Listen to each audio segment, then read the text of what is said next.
Hey everyone, DB here. This week I was looking at different animes that have no manga attached to them.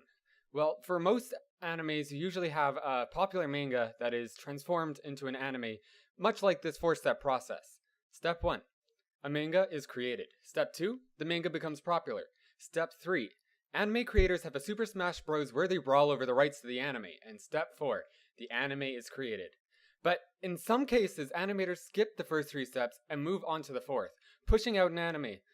Now, animes like these do come around once in a while, and I'm sure you've heard of a few. There's Bakemonogatari, Code Geass, Taro Majutsu no Index, and Bakano. Out of the 4 I listed there, I've only actually watched Code Geass as well as Taro Majutsu no whatchamacallit. But, in fact, this anime review is actually not about any of these. Now, today I will be reviewing an anime called Eden of the East. This anime is packed full of mind trips and amnesia, as well as plenty of Asian nudity. Eden of the East revolves around Akira Takizawa, who has conveniently lost his memory and is stumbling around Japan aimlessly. Until, of course, he happens upon an unfortunate and dull young girl by the name of Saki Morimi. Now, Akira Takizawa is a normal enough teenager with an above-average sized D. Now, the only thing different about him is that he belongs to a group of 12 people called the Celestial, who all receive a phone with 10 billion yen attached, and then given the instructions to save Japan. Now, the anime is about Akira trying to recover his memories, as well as figure out who the Celestial are and what he needs to do to save Japan.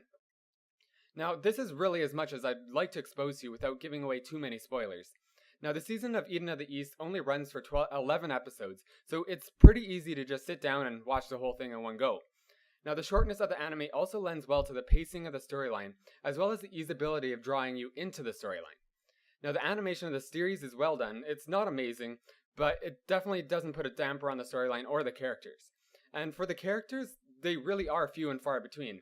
There's only really 2 main characters, and about 4 or 5 supporting characters that help push the plot forward. There are a few different things in this anime that I would have changed personally. The fact is, there's no real dominant antagonist fighting against the main character.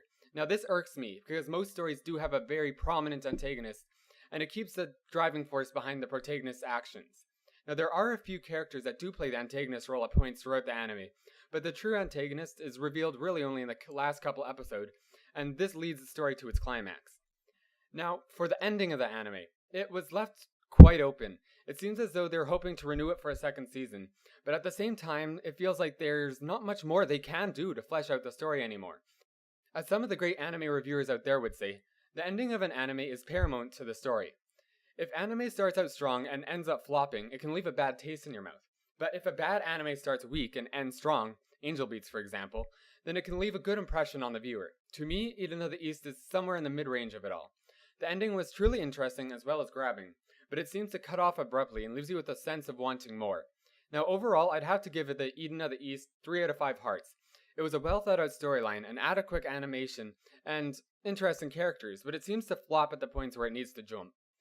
Of course, you may have a different opinion, and I'd love to hear it, so like, comment, and subscribe, and I'll talk to you all next time. DB out.